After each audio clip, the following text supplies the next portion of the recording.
Iran अमरीका मुज़ाकरात के दूसरे दौर के लिए गैर मुल्की मेहमानों की आज आमद के पेश नज़र वफाकी दारुल-हुकूमत में सिक्योरिटी के गैर मामूली इंतजाम किए गए हैं।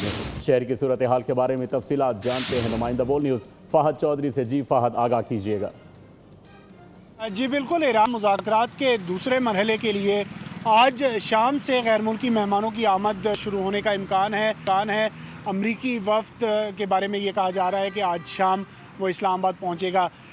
इसी के पेश नज़र इस्लामाबाद में आज सिक्योरिटी के एक बार फिर गैर मामूली इंतज़ामात किए गए हैं। वफाकी police, Islamabad police, Punjab police की भारी नफरी इस्लामाबाद में मुख्तलिफ़ हसास मकामात पर तैनात कर दी गई है। जो बिल्डिंग्स हैं, इमारतें हैं, उनकी छतों पर स्नाइपर्स जो है वो भी डिप्लॉय कर दिए गए हैं और रेड जोन जो है इस्लामाबाद का उसको एक्सटेंशन दे दी गई है। तिजारती मरकज़ ब्लू एरिया जो है उस तक एक्सटेंड कर दिया गया है इस्लामाबाद के रेड जोन को, और जैसे ही मेहमानों की आमद का सिलसिला शुरू होगा तो एक्सटेंडेड रेड जोन को भी जो है मुकम्मल तौर पर सील कर दिया जाएगा।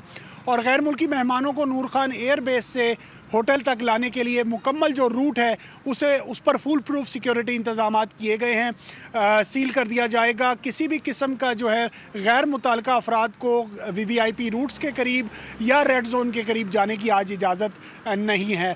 कल तवक्को की जा रही है कि कल जो है दूसरा मरहला जो है वो शुरू होगा इस्लामाबाद में, इस्लामाबाद टॉक्स का, लेकिन आज से जो है वो सिक्योरिटी इंतजामात मुकम्मल कर लिए गए हैं।